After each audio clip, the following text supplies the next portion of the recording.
내가 광고비로 10,000원을 쓸 건데 대체 몇 명의 사람들한테 보여준다는 거지? 하는 궁금증이 있으실 거예요. 이 부분은 제가 정확하게 말씀드릴게요. 알 수 없습니다.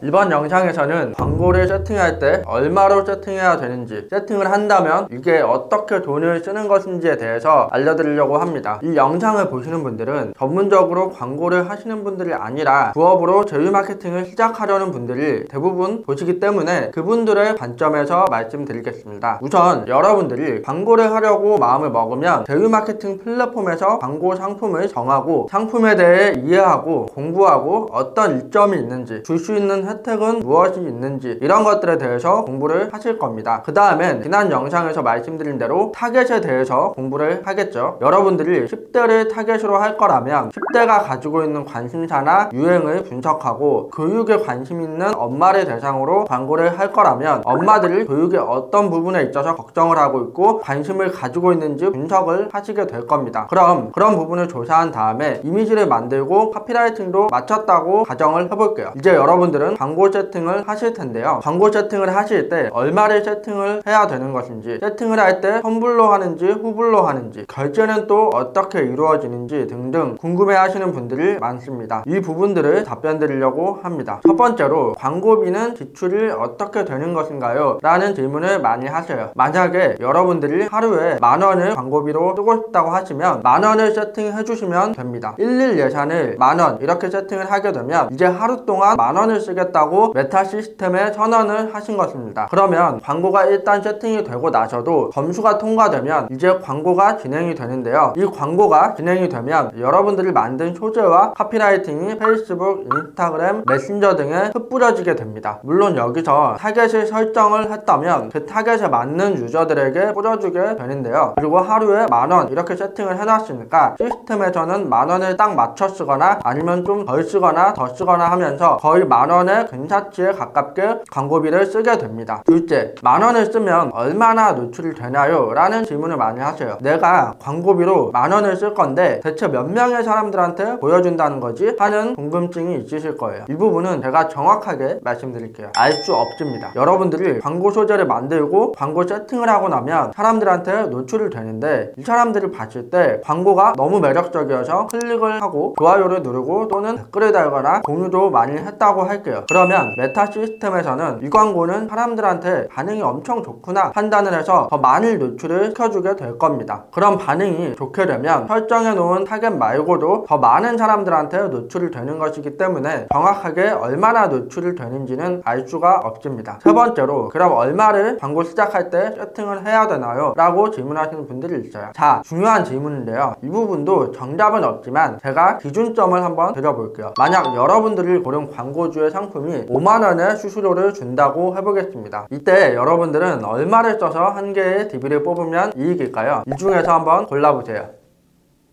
방금 1번, 3번 고르신 분들은 돈을 벌고 싶으신 분이 아니라 손해보고 싶은 분들이라고 생각하겠습니다. 정답은 2번입니다. 여러분들이 건당 20,000원의 수익을 얻는 활동인데 50,000원에 뽑으면 사실상 0원의 수익이죠. 그리고 80,000원에 한 건 뽑았다고 하면 무려 30,000원이 손해입니다. 여러분들이 어떠한 광고주 상품을 처음 시도할 때는 얼마에 하나가 뽑힐지 전혀 알 수가 없습니다. 여러분들이 이건 정말 잘 만들었다 라고 생각하는 소재와 카피라이팅이라고 하더라도 결국 광고를 해봐야 안다는 것입니다. 해봐야 아는 것인데 하루에 100,000원 이렇게 세팅을 하고 그 결과가 안 좋으면 어떻게 하실 건가요? 메타에 따질 건가요? 그렇게 못한다는 것입니다. 자신의 소재가 별로임을 인정하고 다시 만들어서 테스트하는 방법밖에 없는 것입니다. 처음부터 여러가지 소재를 만들어서 세팅을 해보고 그 중에 잘 나오는 걸 찾을 수도 있는데요. 여러분들이 손해보지 않는 선에서 뽑겠다고 생각하고 여러분들이 선택한 광고주 상품의 수수료만큼만 광고비 세팅을 하시는 것입니다. 즉 50,000원짜리면 하루 예산 50,000원을 세팅하고 성과를 보는 것이죠. 50,000원에 3개가 뽑히면 이 소재는 선택받은 소재구나, 좀 더 지켜봐야겠다. 50,000원을 쓰고 나서 하나도 안 나오면 사람들이 별로라고 생각하나 보다, 다시 한번 바꿔봐야겠다, 이런 사고방식으로 하셔야 한다는 것입니다. 이게 바로 A-B 테스트라는 것인데요. 돈을 써서 광고를 하는 경우에는 이 A-B 테스트를 무수히 많이 해보셔야 합니다. 처음에는 광고비가 나가니까 아까운 느낌이 드실 수도 있지만 좋은 소재를 만들고 광고로 발견하면 그때부턴 소재 하나로 몇 배의 수익을 얻을 수 있다는 것입니다. 이 부분은 제 수강생 분들한테도 지속적으로 말씀드리는 부분입니다. 그래서 광고비는 이런 방식으로 이해를 해주셔야 합니다. 네 번째로는 24시간 광고를 하게 되면 새벽에도 사람들을 보나요? 라는 질문인데요. 여러분들이 보통 출퇴근 시간이 9시부터